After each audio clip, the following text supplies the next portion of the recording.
No me quedaba otro camino, cerca de la casa había varios agentes, sin pensar más le dije. Si don Timo, me iré, pero por favor quisiera que recoja mis cosas de mi cuarto y me los cuide. Sin pensar más caminé, por casualidad tenía puesto la chamarra de cuero que me sirvió para protegerme del frío y en cuanto a la alimentación tenía la encomienda que recogí, tuve que leer la carta apresuradamente y luego lo deshice para no comprometer a mis padres, lo más difícil era salir de la ciudad, en todo lugar había uniformados controlando y exigían documentación, necesariamente tuve que esperar que oscureciera, me oculté en una quebrada mientras pensaba solo en mi amigo Jimmy, él me enseñó muchas cosas, repetía a cada momento. Pobre Jimmy. ¿Qué le estarán haciendo en estos momentos? Me imaginaba como a un preso lo torturaban, el sol se ocultaba, oscurecía, sí, fue mi oportunidad para poder burlar los cercos de los guardias, con gran suerte. Logré pasar, caminé sin mirar hacia atrás hasta llegar a una cañada, por fin pude suspirar y seguir la marcha sin descansar en medio de la oscuridad cuidadosamente del peligro que corría, caminé 2 días hasta que llegué al centro minero, había bastante movimiento, cansado y hambriento llegué a mi casa, toda mi familia estaba bastante preocupada por los problemas que se suscitaban a nivel nacional, más que todo en la ciudad de La Paz, al verme se alegraron bastante, mi padre me comentó que existían guardias en todo el campamento de manera que no podían ingresar fácilmente los uniformados, todos los centros mineros estaban así, excepto siglo XX, Yayagua, Cataví y Huanuni porque ya fueron intervenidos y sus dirigentes en su mayoría apresados, algunos estaban siendo perseguidos por las fuerzas del ministerio. La situación era bastante delicada para los trabajadores de los centros mineros por la resistencia, después de comentar por lo menos 1 hora, almorzamos y descansé un poco.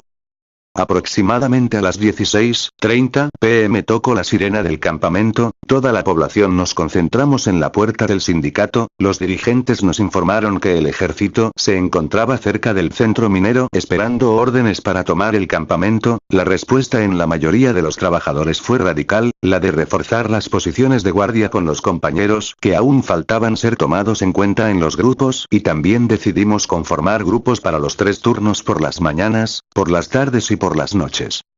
La tarea principal de la radio era informar todas las verdades y atrocidades que estaba haciendo el gobierno golpista, para que conozcan las naciones de todo el mundo sobre los asesinatos, torturas, violaciones a menores y ancianas.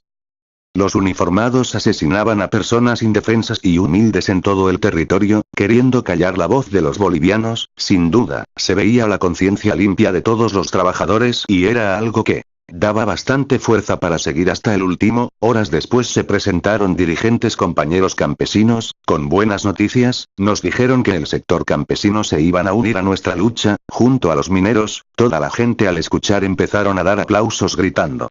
¡Viva Bolivia, muera la burguesía! ¡Muera el gobierno golpista! ¡Muera el imperialismo yanqui! El pueblo unido, al poder.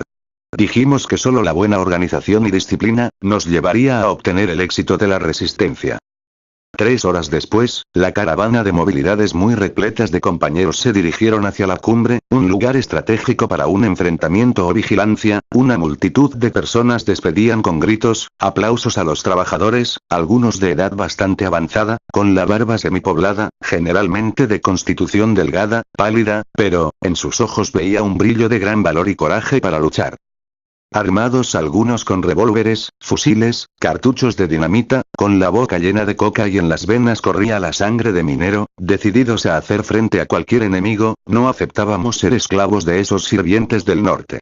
En los rostros de sus esposas, madres e hijos se veía una notable preocupación, pensando que nunca más volverían a verlos con vida, sí, así eran los pensamientos, pero no se podía hacer nada, era la realidad, debíamos seguir en la lucha.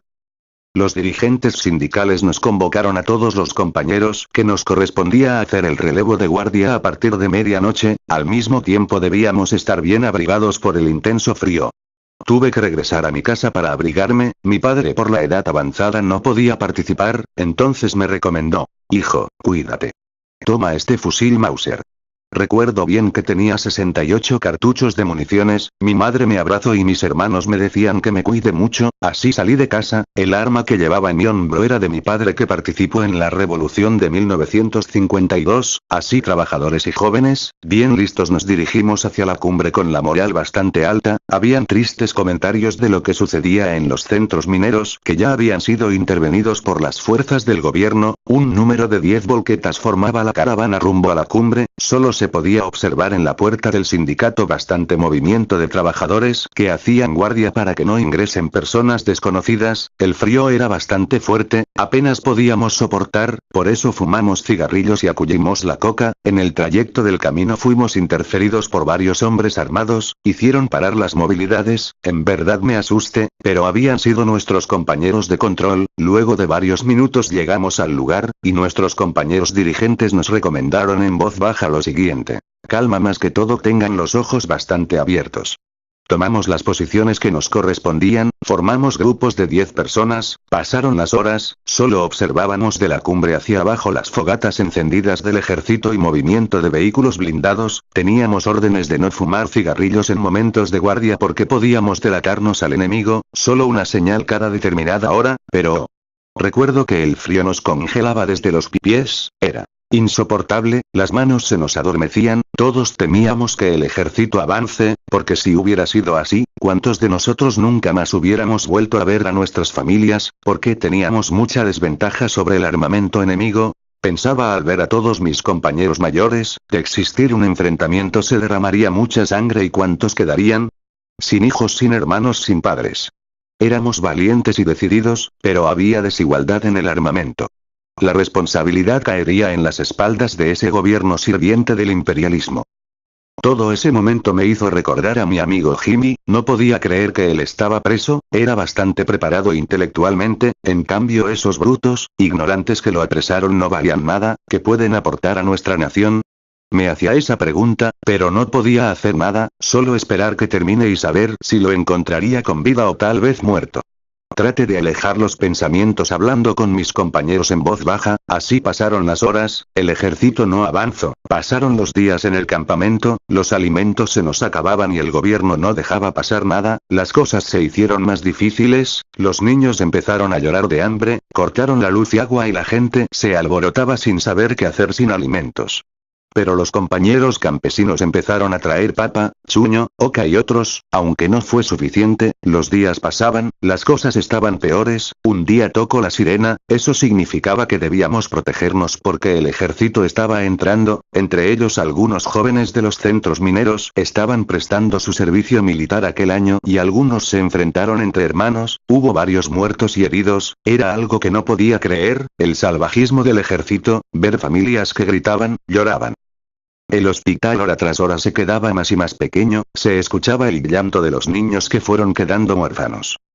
Los dirigentes nos indicaron que teníamos que reforzar urgente los puestos, todos los jóvenes y trabajadores nos dirigimos a la cumbre, la función de los compañeros de edad avanzada fue trasladar la radio al interior de la mina, mi padre también estaba en ese grupo, por tanto, nuestras madres y niños también tuvieron que recurrir al interior de la mina para salvar sus vidas de la muerte por parte del ejército, dejando nuestros cuartos y bienes, mientras tanto en el enfrentamiento seguía en la cumbre quedando varios muertos, una vez que llegamos al lugar, vimos una carnicería, se escuchaban gritos de todos lados, a medida que pasaba el tiempo el ejército se aproximaba más y más, ya no podíamos detenerlos, solo nos quedó replegarnos al campamento, con toda mi rabia apretando los dientes empecé a disparar gritando, ¡hijos de perra!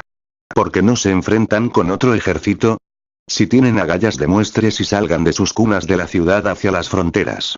De pronto escuché gritar a mis compañeros para que nos repleguemos, empezamos a correr sin rumbo, no sabíamos dónde nos encontrábamos y quiénes faltaban hasta alejarnos lo más lejos posible, luego nos dirigimos al campamento minero, hasta llegar a las puertas del sindicato, en ese momento se realizaba una reunión relámpago y se decidió que los dirigentes y algunos de los compañeros más esclarecidos con el movimiento obrero tenían que abandonar el campamento debido al riesgo que corrían sus vidas, se alejaron lo más antes posible, tomando el rumbo río abajo cargando algunos alimentos, los compañeros que nos quedamos nos sentimos bastante tristes y pensativos. Como esos hombres lucharon junto a nosotros. Nos orientaron, claro que algunas personas no sabían valorar y muchos pensábamos que tal vez nunca más los veríamos o quizás regresarían pronto, solo Dios sabía. Así nos dejaron y el ejército estaba en el campamento, nuevamente nos introducimos en los socavones. Bueno amigos, vean el siguiente capítulo de Amargos años de un estudiante. De Jaime Aduana Quintana. Yo soy David Mamaní, y esto es Robin 450.